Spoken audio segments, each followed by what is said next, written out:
Good evening, Luzon, Visayas, and Mindanao, together with the Presidential Communications Office. We bring you the latest, widest, and most comprehensive news coverage from the People's Television, IBC, Philippine News Agency, Philippine Information Agency, and Presidential Broadcast Service. I'm Princess Habiba Saripauda. And I'm Joe Fernandez. We are from Radyo Pilipinas. Welcome to Balitang Pambansa. Tonight's headlines. President Ferdinand R. Marcos Jr. urges government's senior and mid-level executives to always uphold good governance and prioritize the people's welfare. Executive Secretary Lucas Bersamin says that a recent survey result showing that majority of Filipinos are satisfied with the Marcos administration's performance will serve as inspiration to do even better. The government conducts a job fair at the Rizal Memorial Coliseum to help beneficiaries of the Pantawid Pamilyang Pilipino or 4Ps program to find a means of living to help them totally break free from the shackles of poverty.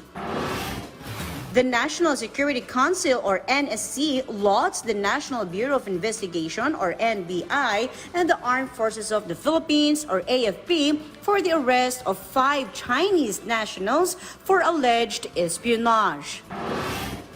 The number of public utility vehicle, or PUV, drivers and operators has reached 86%. President Ferdinand R. Marcos Jr. urged government senior and mid-level executives to uphold good governance and transparency. The chief executive addressed the graduates of the One Development Academy of Philippines and underscored that the country is in need of leaders who are committed to looking out for the greater good. He further says that leaders should always embody the ideals of a new Philippines, always choosing a difficult right over a convenient or easy wrong. Furthermore, the leader of the land says that his administration will always strive to make sure that all budget allocations and expenditures of government will improve the lives of Filipinos and help the country thrive.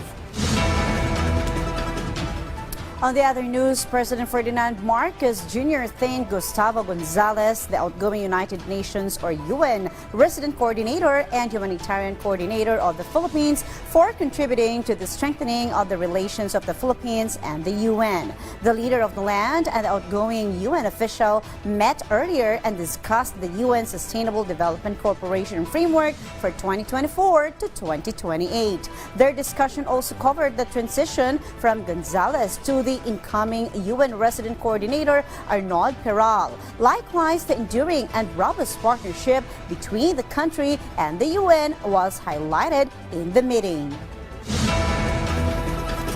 Results of the latest major survey pollster showed the Marcos administration has delivered in its job performance and earned the public's approval thus far.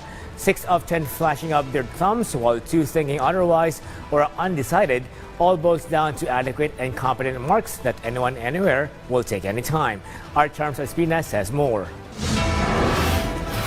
Because of the efforts of the Marcos Jr. administration to make the lives of ordinary Filipinos comfortable, some Filipinos agree that the current administration has a satisfactory performance. This is reflected in the latest Social Weather Stations, or SWS, survey. The survey shows that 6 out of 10 Filipinos are satisfied with the performance of President Ferdinand R. Marcos Jr., while 2 of 10 Filipinos are dissatisfied and undecided. With this, the Marcos Jr. administration expressed gratitude for the continued support of the Filipino people, as evidenced by surveys that have consistently showed the positive and encouraging numbers for the administration. Bersamin also said that the administration is grateful for the positive response to their efforts in providing quality housing, food, and the improvement of transportation. He also added that the true measure of public service is improving people's lives, and that remains the main standard government uses in rating their work. He stressed that the survey is a useful feedback tool that can help improve the service delivery of all government agencies for the betterment of the nation as a whole.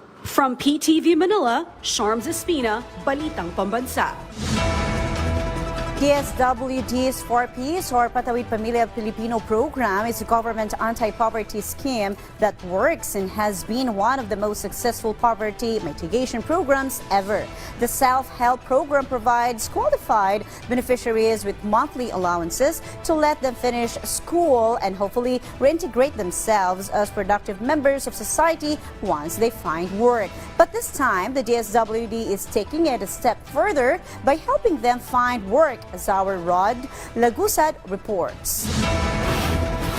The government's goal for beneficiaries of the 4Ps or Pantawid Pamilyang Pilipino program is to help them break free from poverty. Because of this, a job fair was organized to assist graduating 4Ps beneficiaries to continue to improve their lives. This is a trabaho sa Bagong Pilipinas job fair held at the Rizal Memorial Coliseum. Para masigurado na yung mga 4Ps graduates natin o yung mga beneficiaryo na maaring lumabas na sa programa, patuloy na masubaybayan ng inyong mga pangangailangan. So kasama ho dyan na makahanap ng trabaho at siguraduhin na hindi na tayo babalik ulit sa kahirapan. Despite the long lines, Annalyn and Rodeline remain unfazed. Kailangan kasi malaki na yung mga anak ko eh. Kailangan ng magandang trabaho kasi para sa kinabukasan ng mga bata. Kahit basta minimum sahod. Okay na po sa akin. Malaking tulong po para matustusan ng pangangailangan ng mga anak ko kasi may 4 po akong anak na nag-aaral po sila lahat. Pang-renta ng bahay, pambayarin na sa araw-araw, panggastos, ganun po. Basta marami po na trabaho, okay po. They were among the 12,000 graduating 4Ps beneficiaries who attended the event with 94 employers participating. Mayroon pong mga kahilang tulad o kagayang mga activities o gawain na isinasagawa sa lahat po ng rehiyon sa buong Kapuluan, kung saan po ang mga 4Ps beneficiaries ay kalahok. Nilalayon namin mas dumami pa ang ating mga kababayan, may kakayahan tugunan ang kanilang sariling mga pangangailangan. Dahil ibig sabihin nito ay higit na marami pa ang mag-aambag sa pagpapaunlad ng ating bansa. Additionally, 3,000 pesos were distributed to 4Ps members at the said job fair to cover pre-employment requirements such as medical examination and transportation allowance. Pre-employment advisory services were also provided by various agencies like Pag-ibig Fund, PhilHealth, SSS, and others. Apart from this, the kadiwa ng Pangulo was also present, selling affordable goods such as rice that can be bought at 20.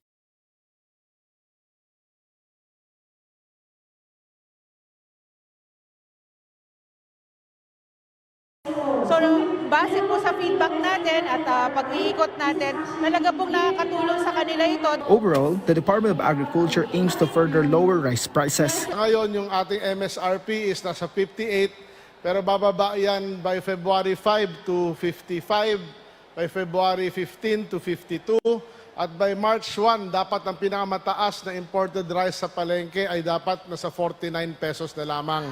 By next week, mag-i-issue na tayo ng ating rice emergency para ma-release na yung NFA rice na naka-imbak at para maibenta na yan sa mga LGU.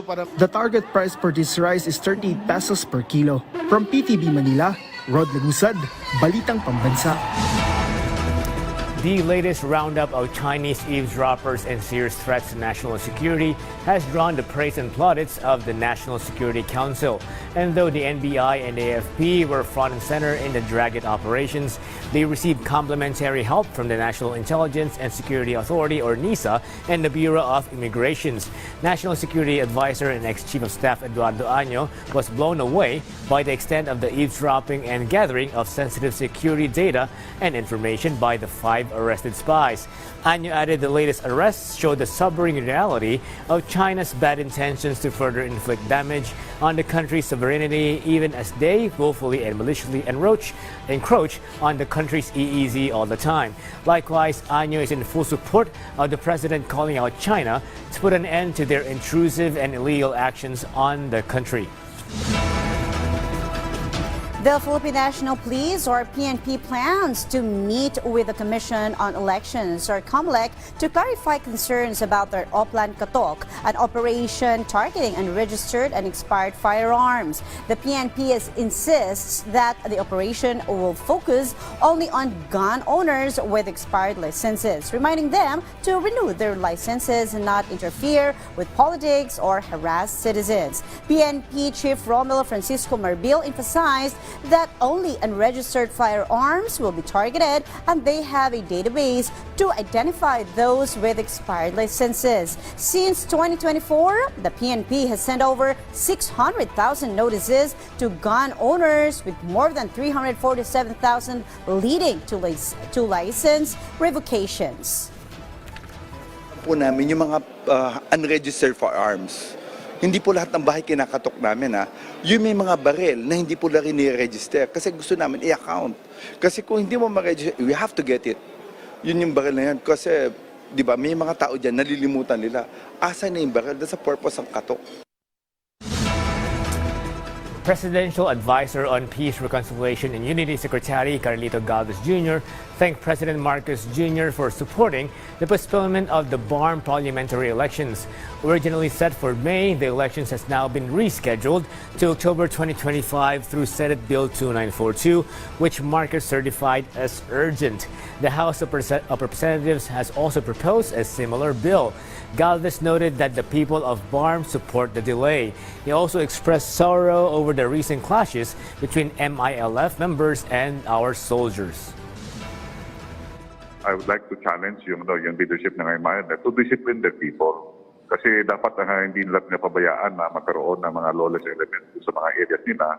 It is forbidden sa ating ceasefire. At yung kabembeng po ay talagang community yan. It's not established sa MILF camp. Dapat hindi na kailangan po yung coordination dyan. At dapat po matutunay yung mga MILF na pagka military vehicle, marked vehicle, ay wag nilang galawin. Tunay nga ang kasabihan na kapag may itinanim, may aanihin. Ganito mismo mailalarawan ang buhay ng isang benepisyaryong magsasaka.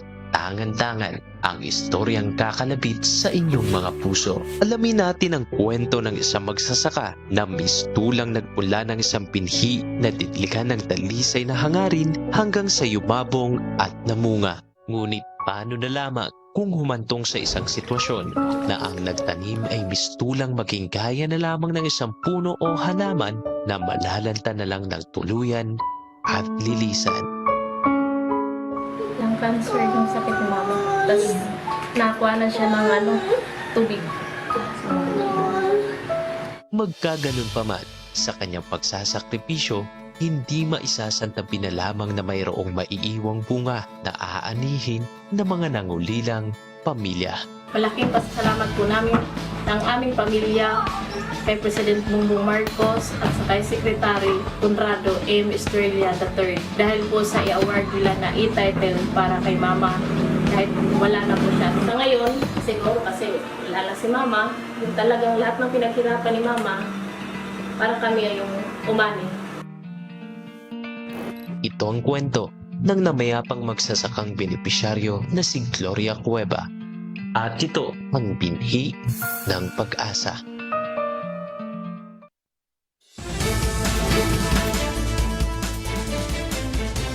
Back on Balitang Pambansa, President Ferdinand R. Marcos Jr. said the proposed 200 peso daily wage hike for workers needs further study due to inflation and rising prices. The House committee approved a bill for the increase, which would apply to all private sector workers if passed. Employers cannot use past wage adjustments to offset the hike unless stated in collective bargaining agreements. Yes, is that we have a tripartite board that actually determines the increase in the wage increase. So we still have to study it further to see how that will work together. 86% of public utility vehicle operators and drivers have joined the government's consolidation program. Transportation Undersecretary Jesus Ferdinand Ortega announced that the Department of Transportation will begin route rationalization under the Local Public Transport Route Plans or LPTRP, which will take 2 years to complete. Afterward, the public transport modernization program will replace old jeepneys with modern units. The LPTRP includes details on routes, service modes, vehicle requirements, schedules, and stop locations, which will guide the issuance of certificates of public conveyance or for operators. So this will happen for the next 2 years. After the 2 years, Johnny, doon pa lang tayo magpapalit ng tinatawag nating modern vehicles. Linamon Town in Lanao del Norte successfully holds the Hudyaka Salubi Festival. Lou Antonio of Philippine Information Agency Iligan City has more. From vibrant costumes and props made from coconuts to dances and chants, the talent and creativity of the people of Linamon, Lanao del Norte shone brightly during the Hudyaka Salubi Festival. The festivity kicked off with a parade, followed by street dancing and the Festival Queen competition among 6 barangays. The festival, which is part of the celebration of the 65th founding anniversary of the town, highlighted various uses of coconuts, from food to handicrafts. Meanwhile, the provincial government of Lanao del Norte plans to further enhance the coconut industry. From the Philippine Information Agency Iligan City, Lanao del Norte, Lou Antonio for Balitang Pambansa. Farmers in Caraga are now earning more because of the Department of Agriculture's banana production project. Maria Celedenia of Philippine Information Agency Agusan del Norte has the details. Thanks to the banana production project of the Department of Agriculture's Special Area for Agricultural Development Phase 2, because the farmers in Barangay Balangbalang, Remedios T. Romualdez, Agusan del Norte are already benefiting from the fruits of their hard work and perseverance. According to Guillermo B. Gumatay, President of Balangbalang Banana Farmers Agriculture Cooperative or BABAFAC, the income of the members of their cooperative has increased. Dako kayo pasalamat ang grupo nga ningabot sa amo ning oportunidad nga kami na ang natagaan. Dako nagkalipay ang mga membro kay naka-benepisyo naman, naka-income na. With 1.7 million peso in funding from DA Saad, BABAFAC launched their project. From July to September 2023, they began planting and growing bananas that brought positive change to their communities. In their first harvest, BABAFAC recorded 880 kilograms of banana from the 2.6-hectare plantation, which yielded a total revenue of 22,000 pesos. The farmers' cooperatives in Agusan del Norte and Surigao del Norte earned a total gross income of 60,786 pesos from their first harvest in the banana production project. The success of the banana production project is a powerful example of how government support can bring change in the lives of the farmers who are the key players in achieving food security. With Nora Lanuza Molde, Marisha Saladanya of the Philippine Information Agency Caraga for the Balitang Pambansa. Thank you, Marisha Saladanya. We'll be back after a few reminders. For our next food crawl, tara na sa home of the Black Nazarene para kumain at mag-bake. Tignan mo naman yung gawa ko, sir. Parang ayaw ko naman. It's Fun goes to Quiapo. Kasama ang certified foodie na si Leslie Ordinario para bisitahin ang mga OG kainan dito. It's Fun. Ngayong linggo, alas 10 ng umaga. Harap. Halika na kayo, tikman yung gawa ko. Dito lang sa PTV. Disaster Watch. Mga paalala pagkatapos ng lindol. Suriin ang iyong sarili at mga kasama kung may tinamong pinsala. Magbigay ng paunang lunas kung kailangan. Unahin ang mga pangangailangan ng mga matatanda, buntis, may kapansanan at mga bata. Kung nasa tabing dagat at may banta ng tsunami, agad na lumikas papunta sa ligtas at mataas na lugar. Suriin kung may natapong nakalalasong kemikal at mga bagay na maaaring pagmula ng sunog. Huwag bumalik sa loob ng gusali hanggat walang abiso na ligtas na ito. Sa panahon ng sakuna, dapat laging listo.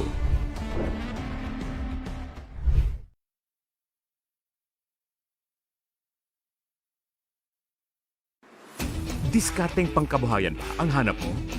Magnegosyo na sa agrikultura gamit ang makabagong kaalaman.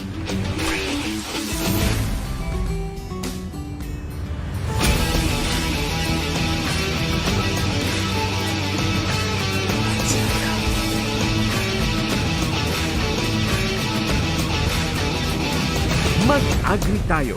Baki Workshop na tuwing Sabado ng umaga. Dito sa katuwang nyo sa paghahanap buhay. PTV.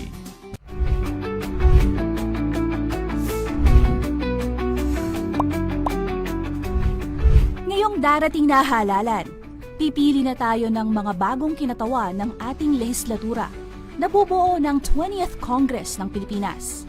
Kasama dito ang 12 senador, 318 kinatawan sa mababang kapulungan o lower house, kabilang na ang mahigit 200 district representatives at 63 party list representatives. Ang 12 senador na mapipili ay manunungkulan ng 6 na taon hanggang 2031 at maaaring maihalal sa 2 consecutive terms. Ayon sa 1987 Constitution, ang sinumang kandidatong senador ay dapat natural-born citizen ng Pilipinas, marunong bumasa at sumulat, at least 35 years old sa araw ng halalan, rehistradong botante, at residente ng bansa sa loob ng hindi bababa sa 2 taon bago ang halalan. Ang mga miyembro ng House of Representatives ay may 3-year term at maaaring maihalal ng hindi hihigit sa 3 consecutive terms. Para maging qualified na kandidato bilang district representative, kailangan ay natural-born citizen ng Pilipinas, marunong bumasa at sumulat, at dapat 25 years old o higit pa bago ang araw ng halalan. Sila din ay kailangan registered voter at residente ng kanilang distrito ng hindi bababa sa 1 taon. Mahalaga ang pagpiling ng mga kinatawan natin sa Kongreso dahil sila ang gumagawa ng mga batas na pinagtitibay ang diwa ng ating konstitusyon para sa isang malusog na demokrasya. Isang mahalagang kaalaman para sa matalinong pagpili ngayong halalan.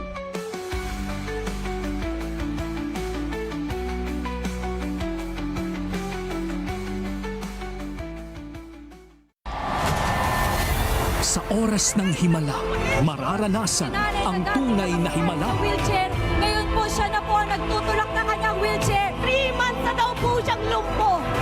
Bigla po siyang tumayo at tumatakbo pa sa lugar na ito. Pinatunayan niya sa akin that he is our Jehovah Rapha, the great healer. Huwag palalampasing panoorin ang programang ito dito sa PTV4 Monday to Friday and Sunday 4 to 5 p.m. Saturday 7 to 8 p.m.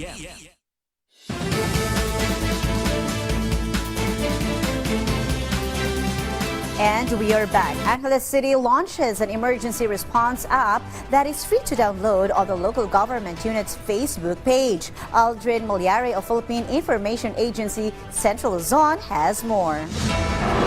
The city government of Angeles launched the Angeleño Alerto 24/7 mobile app personal on-call guard interface. It streamlines emergency response by cutting the process down to just 8 minutes, ensuring faster assistance for Angeleños in critical situations. The app enables users to report incidents in real time and share their exact location with responders from the Information Communication and Technology Division, Angeles City Disaster Risk Reduction and Management Office, Bureau of Fire Protection, and Angeles City Police Office. The app is free to download and features a step-by-step registration guide which will be posted on the Angeles City Information Office Facebook page. From the Philippine Information Agency Centro Luzon, Aldrin Molyari for Balitang Pambansa.